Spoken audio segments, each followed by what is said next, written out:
Okay, we're on again. Okay. Yeah, I meant Dr. Smith, not Mr. Smith for the Lost in Space thing. Thank you. In the 60s and 70s, you also worked on a lot of feature films. Are there any that stand out in your mind? Yes. One Potato, Two Potato.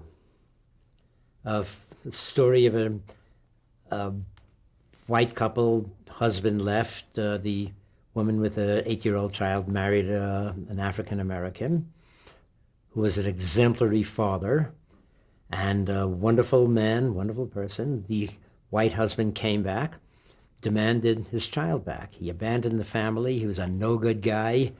And the judge, in a very painful decision, had to decide, to give the child back to the white no-good father or to leave him stay with the excellent, loving African-American father. That was what the movie was about.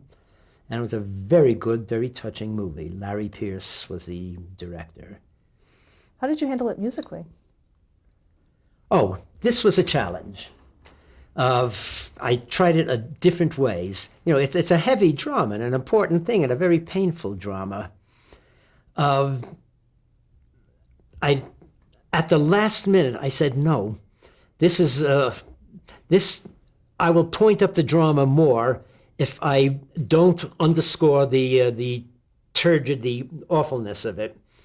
And I wrote kind of a folk theme based, the one potato, two potato, three potato, four, it's children's street cry. I turned that into a tune and had a lyrical children's theme played on woodwinds with an accordion playing.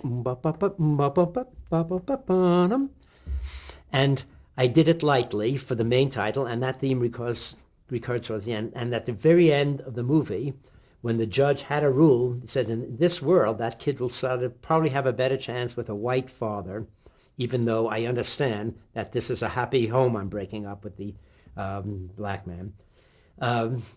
And the white father drives off with is going to drive off with the child, and the child takes her purse and beats the mother, for letting, for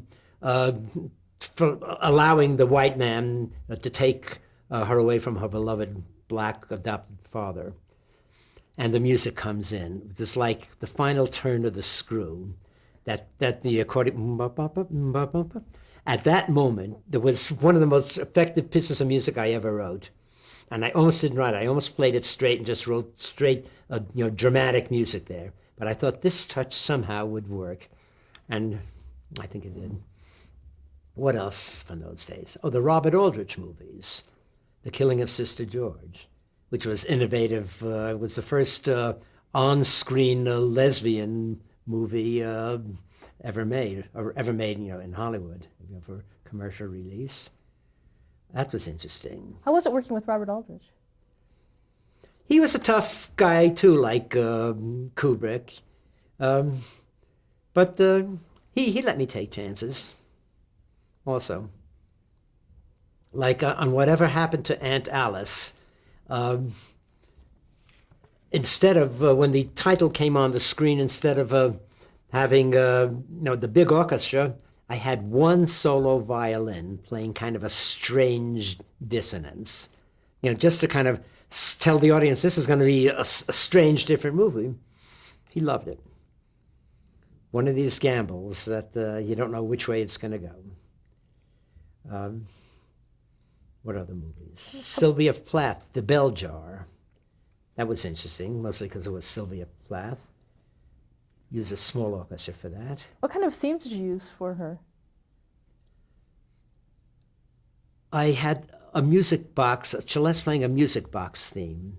It opens up with her dancing in a ballet costume. And there was something so childlike or doll-like about her dancing against this black background that I had no choice. I had to write a music box kind of theme, which followed her throughout the whole movie. Which played a nice juxtaposition to, she wrote some tough poetry, but this music box childlike thing, not childish but childlike, seemed to set off another part of her character. That's an interesting thing, as you probably know, what music can do. We could play not what you see on the screen, we could play for underlying emotions, In fact, we're the only discipline in movies that can do that. The visual is too strong. Somebody looks some way, that's the way they're feeling. The music could get beyond the way they look and tell you what they're really feeling or thinking. So sometimes it works like that. Was it just intuitive that you'd be able to get in there and do that, or do you have to have direction? Oh, well, you see a scene and you say, well, how could music help here? Should there be music here? And if so, what should the music do? Well, if it's a car chase, you know what the music should do. If it's a love scene, you know what the music should do. But what if it's a car chase and the guy's driving thinking about his dying child or something like that? You don't want to play car chasing music. You want to play for his inner thing. So you ask yourself, how could the music help? In what way could music make this a more poignant scene to reach the audience more? And in what way? And then something say, well, underscore what you have, or you say, well, no, let's keep the audience. He's still thinking about what his mother just said in the last scene. Let's keep that feeling into this scene. Things like that. Another film was Soylent Green. Oh, yeah. I actually didn't do most of that music. Fred Myrow did. There were some scenes, though, that didn't work, and they called me in to do that, including the big scene where Edward G. Robinson dies. They wanted some classical music, so they asked me if I should pick out some classical music and have a 6 or 8 minute concert as he was dying. So that was my main contribution to that. Going back to television, you did Policewoman. Yeah.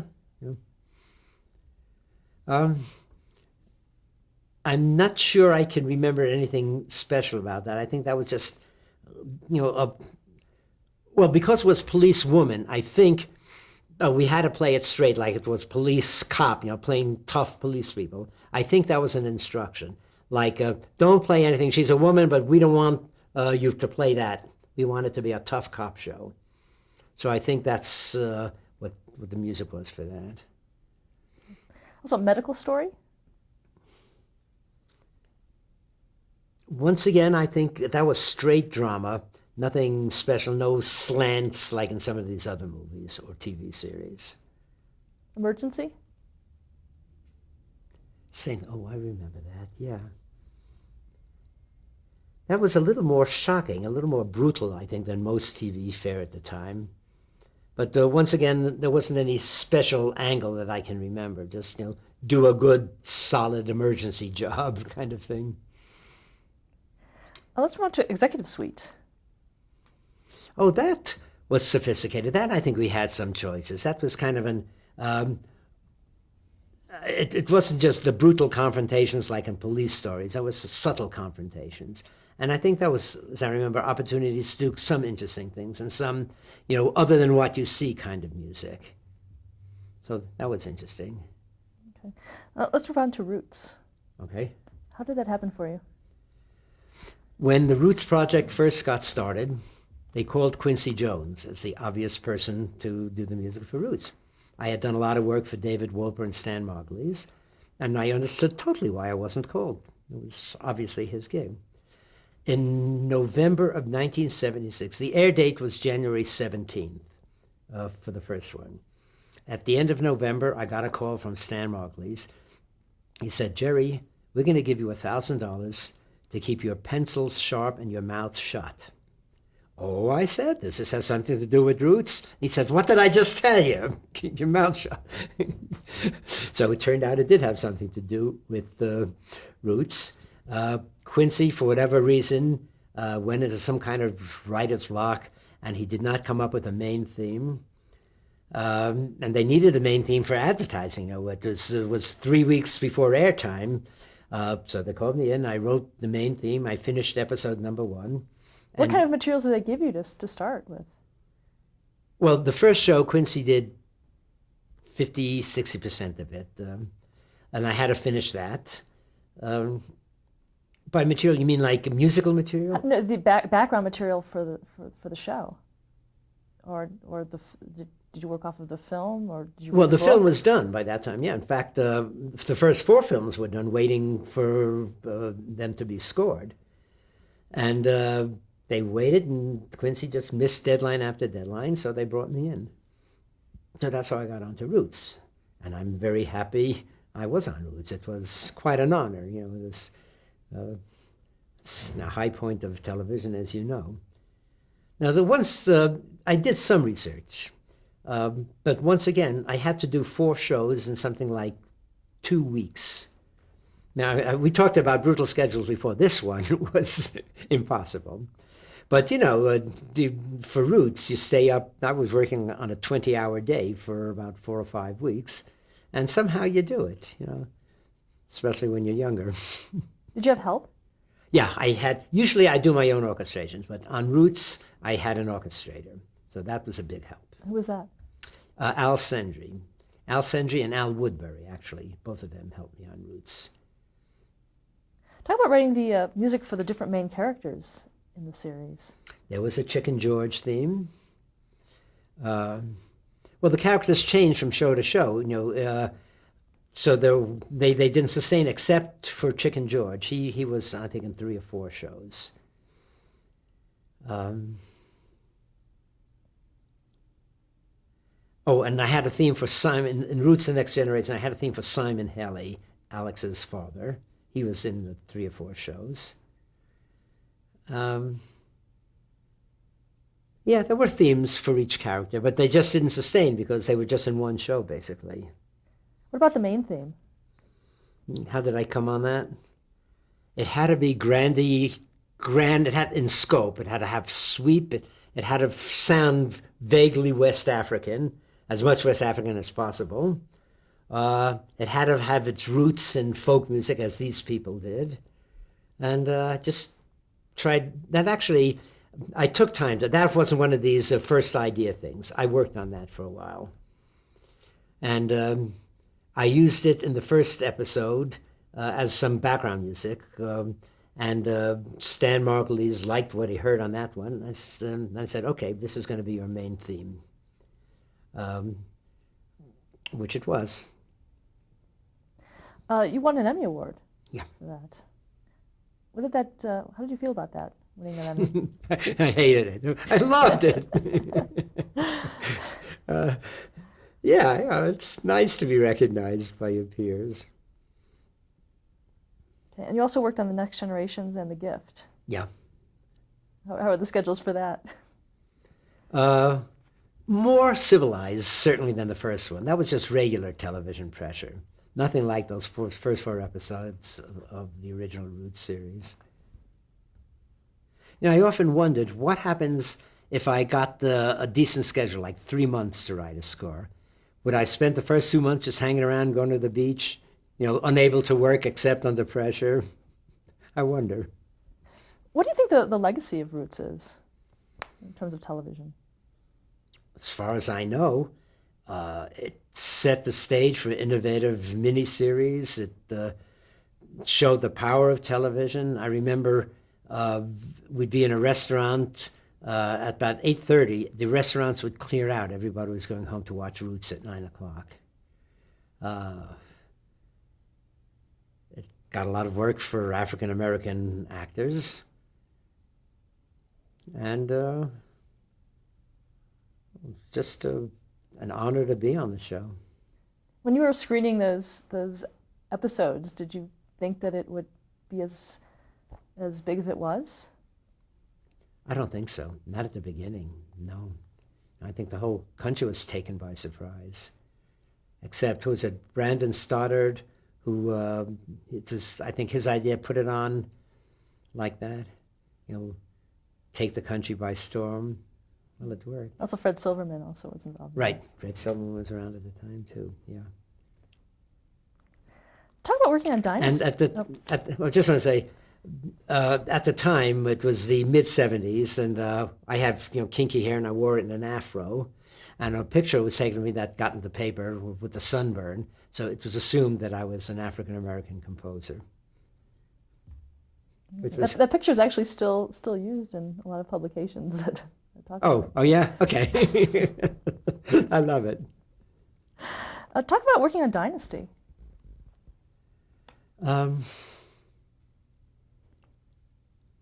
What was special about working on Dynasty?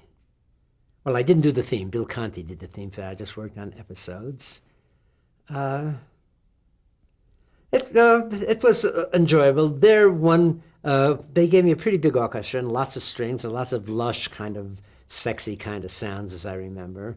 And these people were kind of well-fashioned people. So once again, it was different, and you write different music, and it keeps you fresh. But I don't think there were any restrictions or anything.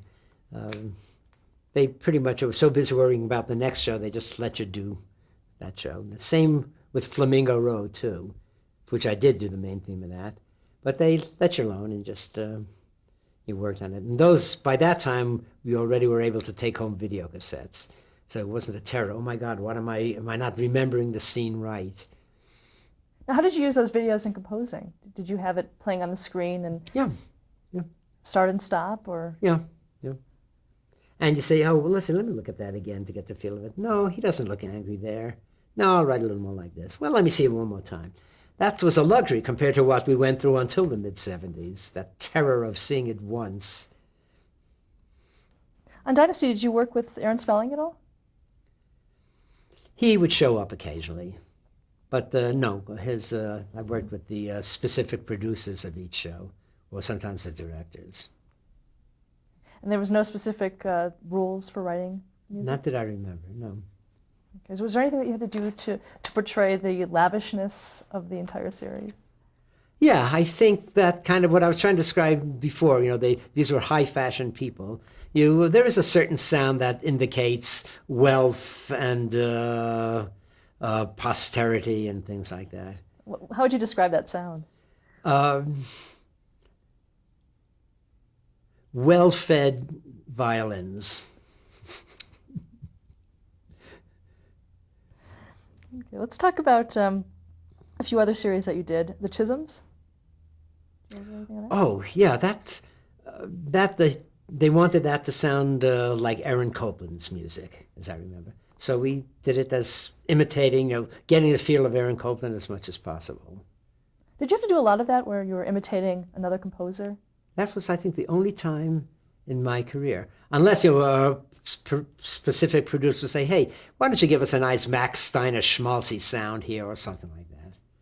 Yeah, well, there was a documentary, I forgot which, in which I actually used Max Steiner's theme from Gone with the Wind. And I used the Max Steiner sound, what we call dripping violins. You also did The Ordeal of Dr. Mudd, a TV movie. Yes, yes. That and another one, The Outlander, which two of my favorite made-for-TV movies. That was the story of the doctor who treated John Wilkes Booth's leg. When he, when he shot Lincoln and jumped on stage, he broke his leg. And he got on his horse and went down, and he stopped at a farmhouse in Virginia, I think. And this Dr. Mudd treated his leg. A guy comes with a broken leg. Didn't know that he just shot the president. Anyway, that was the theme of the movie, that there was not a conspiracy, that Dr. Mudd didn't know this guy, Booth didn't know this guy. He just stopped because he saw a signed doctor. And the movie made that point very clearly.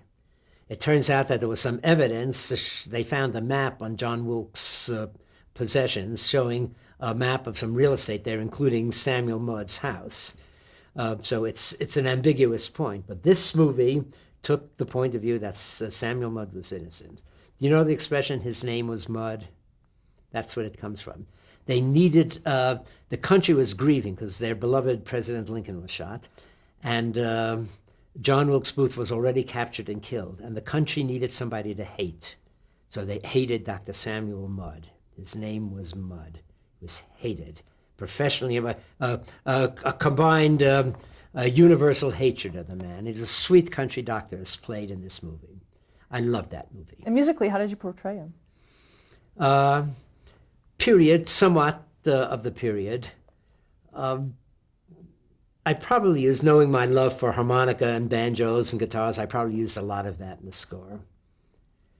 And I played very empathetic to him, because that's what the movie was about. Oh, and speaking, you're going to ask me about The Outline. I think it was released as The Incredible Journey of Dr. Meg Laurel. Did you know, do you know that made-for-movie movie? I loved it because I could use my Appalachian instruments. Washboards and hammered dulcimers and penny whistles and banjos. It was the story of the sophisticated Boston-trained doctor, played by Lindsay Wagner, who gets sent to Appalachia. And she tries to cure the folks up in the hills there who are still using grannies, homeopathic doctors without training, but with a lot of medical wisdom. And the story was the clash between these two. Jane Wyman played the old granny, and it was wonderful. And it was right up my alley. It was in Appalachia, so the entire score was banjos and harmonicas and washboards. I loved it. What attracts you to the Appalachian sound? Oh, well, as I said earlier, back in Greenwich Village when I was a kid growing up, a teenager, all these great folk artists would come through, and Earl Scruggs on banjo, and I just never recovered. The sound was so fresh and genuine and clean, and it was modal. They used the old Scotch, English, Irish modes, and they sort of came and stayed in Appalachia because they didn't have contact with the rest of the world or the pop world or country music. It stayed as it was in 15th, 16th, 17th century Europe, with those old archaic modes, which I love. They're flatted sevenths and everything. It just was a fresh, exciting sound, and I still haven't recovered from it. I told you about my bluegrass Baroque oratorio. I wrote a piece, an original libretto, and I wrote it as a formal Bach oratorio, like the St. Matthew Passion, where the evangelist narrates the story and there's a chorus, and it's very formal. Except, and this is part of the story, part of the libretto, the orchestra got flooded out. There was a flood and they couldn't get there. So the stage manager had to round up whatever street musicians he could find. So, of course, I got my harmonica, my banjo, my fiddle, my dulcimer. And so it's a bluegrass Baroque oratorio. Any other television movies that you've done that you're particularly proud of? It was... Gee, I have to see the list. Do you have a list of... I can tell you some. Gauguin the Savage. Oh, yes. That was my first Emmy nomination. Another serious attempt at movie making. Actually, I did two. Gauguin the Savage and Gauguin in Tahiti. One was Marty Carr, the other was Bill Hanahan. Anyway, both of them were serious attempts at movie making. I had to get into Gauguin's head, which was interesting. His kind of exotic and yet primitive approach to the visual. So how do you write exotic, primitive, simplistic music that yet was totally complex within its simplicity? Well, I worked hard, and I think I came up with that kind of music. But that was use your word, challenge. That was the kind of challenge you love, to do something like that. But Murder is Easy. Oh, that was a fun Agatha Christie thing. Nothing special, just, whodunit music and sneak around music. Just was a, well done movie. Embassy? Actually, that was a series. Yeah. That took place in Italy, or at least this episode did. Wait, did we do just one, just the pilot of NBC? Anyway, that was fun. That I tried to use Italian music, street music, which would be appropriate, and just try to work that into the score. Once again, what I try to do for each score I write is do something original that could not be used in any other score, just in this one. So in this case, it was the Italian sounds. The embassy was in the U.S. Embassy in Rome. One of the things that was fun about the Man from U.N.C.L.E. series, that most of them took place in a specific locale, in Greece, in Japan, in Appalachia, in a monastery. And so you have your music, it's practically, this area tells you what kind of music you should write. And that made it interesting, fresh sounding, and it was fun. Napoleon and Josephine, a love story. Another interesting project. It was beautifully played by Armand Assante doing Napoleon and Jacqueline Bisset doing Josephine. And it was not about his conquest, it was about their love story, which is unusual. Napoleon you associate with conquest and military, and there was some of that. But it was, once again, getting into the heart of the man and trying to have the audience share that. That once again, another interesting, challenging job. Blind Tom? Oh, I didn't know about Blind Tom. He was born a slave, I think pre-Civil War, and he was a musical genius. Not less than Mozart. He could, one of those guys, he could hear something and play the whole thing after hearing it once. He could hear a symphony and reproduce the whole thing. He wrote wonderful things, so much so that he was invited to the White House. This is a blind black boy invited to the White House pre-Civil War. And that, once again, was fun to do because there was plenty of indigenous material there to combine his sophistication and the fact he was born as a slave. Are we able to listen to his music? Yeah. It has been written down. It was reproduced. People have played it. He didn't play it. There was no recording then. But yeah, I did hear some of that and used it in the movie. You also worked on Square One TV. Gee, I forgot about all these things. That was MathNet. They instead of them whipping out guns like in Dragnet, they whip out computers, and they solve all problems via math.